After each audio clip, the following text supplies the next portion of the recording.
Hello guys, അപ്പം ബൾട്ടി പറയുന്ന cinema കണ്ടിട്ട് ഇതായിരിക്കുകയാണ്. കൊള്ളാം കേട്ടോ, അടിപൊളി സിനിമ, വേറെ ഒന്നും പറയാനില്ല. നല്ലൊരു സാറ്റിസ്ഫാക്ഷൻ, ഒരു ഗുഡ് എൻഡിങ്. അല്ല ചുമ്മാ സെക്കൻഡ് പാർട്ടിന് വേണ്ടി വെറുതെ അങ്ങോട്ട് വലിച്ചഴിച്ച് അങ്ങനത്തെ ഒരു പുല്ല് പരിപാടിയില്ല. മര്യാദയ്ക്ക് സ്ക്രിപ്റ്റൊക്കെ കംപ്ലീറ്റ് ചെയ്ത് ഇറക്കിയ ഒരു സിനിമയാണ് ബൾട്ടി. ഡയറക്ടർ ഉണ്ണി ശിവലിംഗം, ഗുഡ് ഡയറക്ടർ. കിടില ഇൻട്രോ, നല്ല ഒരു തുടക്കം തന്നെയാണ് സിനിമ. നല്ല മേക്കിംഗ്, നമ്മൾ സ്ഥിരം കണ്ട് മറന്ന അല്ലെങ്കിൽ മടുത്ത സ്റ്റോറി ആണെങ്കിലും അത് നല്ല വ്യക്തമായിട്ട് ഒരു സീൻ പോലും നമ്മളെ വെറുപ്പിക്കാതെ ബോറടിപ്പിക്കാതെ എടുത്ത നിങ്ങൾ, ഞാൻ സമ്മതിച്ചെന്ന്. അത് നിസ്സാര കാര്യമല്ല. ഒരു ഫസ്റ്റ് സ്റ്റെപ്പ് വയ്ക്കുമ്പോൾ അടിപൊളിയായിരുന്നു. കിടില ഒരു തുടക്കം തന്നെയായിരുന്നു ഈ സിനിമ. ഡയറക്ടറിന് കൊള്ളാം. ഷെയ്ൻ നല്ല പെർഫോമൻസ് ആയിരുന്നു. ശാന്തനുവും കിടിലം പെർഫോമൻസ് ആയിരുന്നു. പിന്നെ എടുത്തു പറയേണ്ട ഇതിൻ്റെയൊക്കെ കിങ്, എനിക്ക് ഏറ്റവും കൂടുതൽ ഇഷ്ടപ്പെട്ട അൽഫോൺസ് പുത്രൻ്റെ അടിപൊളിയായിരുന്നു കേട്ടോ. ഒരു രക്ഷയില്ല. അങ്ങനെ ഒരു സ്വാഗ് ലെവൽ സാധനമായിരുന്നു. പൂർണ്ണിമയുണ്ട്. പൂർണ്ണിമയൊക്കെ കട്ട സീരിയസ് ആണ്. പൂർണ്ണിമയൊക്കെ ഒരു പെണ്ണ് ഒരു ബെറ്റ് ഇറങ്ങിയാൽ എന്തൊക്കെ ചെയ്യാൻ പറ്റും എന്നുള്ള കാര്യങ്ങളൊക്കെ അവസാനം പൂർണ്ണിമ മൊത്തം, ക്ലൈമാക്സ് മൊത്തം പൂർണ്ണിമയാണ് സ്കോറിങ് കൊണ്ടുപോകുന്നത്. ഫൈനലി സെൽവരാഘവൻ, ഹാറ്റ്സ് ഓഫ്, ഓടി പെർഫോമൻസ്. ഇതിൽ ഒന്നാമത്തെ കാര്യം എടുത്തെടുത്ത് പറയേണ്ട കാര്യം, ഇതിൽ ശാന്തനുവും സെൽവരാഘവനും നല്ല കിടിലമായിട്ട് മലയാളം പറയുന്നുണ്ട്. കിടിലമായിട്ട്. എൻ്റെ ഊഹം ശരിയാണെങ്കിൽ ശാന്തനു ആണെന്ന് തോന്നുന്നു റിയലായിട്ട് ഡബ് ചെയ്ത്. അത് പഠിക്ക് പറയാൻ നല്ല പാടാണ്. അത് കിടിലമായിട്ട് എഫേർട്ട് ഇട്ട് രണ്ടുപേരും മാറി. ശാന്തനുവും സെൽവരാഘവനും അടിപൊളിയായിട്ട് മലയാളം സംസാരിച്ചിട്ടുണ്ട്. എടുത്തു പറഞ്ഞ, അല്ലാതെ കുറേ പേര് പറ്റാത്ത ഈ തുമ്പിയെ കൊണ്ട് കല്ലടിപ്പിക്കും എന്നൊക്കെ നമ്മൾ പണ്ട് പറയുന്ന പോലെ ഒരുമാതിരി മലയാളത്തിന്റെ വില കളഞ്ഞ ഒരു വാഞ്ഞ ഡബിങ് ഉണ്ട്. കാലി വരും.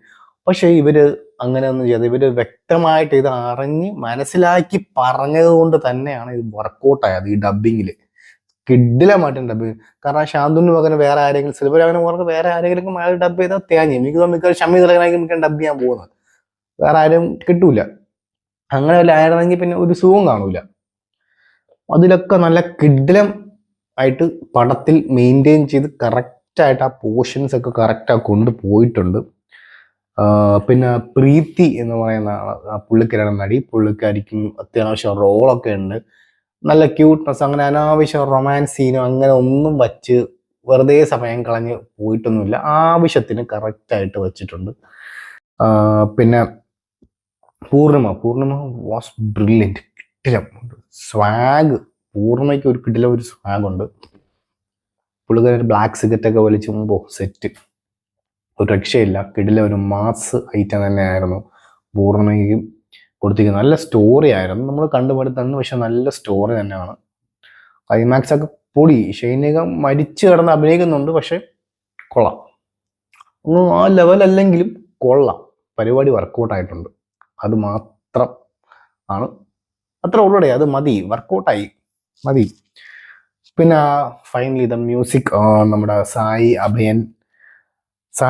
അഭയങ്കർ 20 വയസ്സുള്ള ചെറുക്കൻ. ഇപ്പൊ തന്നെ ഒരു 10-12 പടം കമ്മിറ്റ് ചെയ്തിട്ടുണ്ട്. ഒരു രക്ഷയില്ല. ആൽബത്തിൽ നിന്നൊക്കെ തുടങ്ങിയതാണ്. ഇപ്പതാ എ.ആർ. റഹ്മാനെ പോലെ ഫസ്റ്റ് മലയാളത്തിലാണ് ആദ്യത്തെ തുടക്കം റിലീസായത്. ചെയ്തത് വേറെയാണ്. ഇപ്പൊ മലയാളത്തിൽ ആദ്യത്തെ തുടക്കം വന്നിട്ടുണ്ട്. ആ ജാലക്കാരി പാട്ട് കേട്ടാൽ തന്നെ നമുക്ക് മനസ്സിലായി എത്രത്തോളം ആണ് ആ പാട്ട് പിടിച്ച് കുലുക്കുക എന്നുള്ളത്. ഗംഭീര മ്യൂസിക് ആയിരുന്നു. എസ്പെഷ്യലി ബാക്ക്ഗ്രൗണ്ട് സ്കോർ, ഹെവി സാധനം. ഹെവി ബാക്ക്ഗ്രൗണ്ട് സ്കോറും ആക്ഷൻ സീക്വൻസും എല്ലാം റേഞ്ച് അടിപൊളി ആക്ഷൻ സീക്വൻസി ആയിരുന്നു.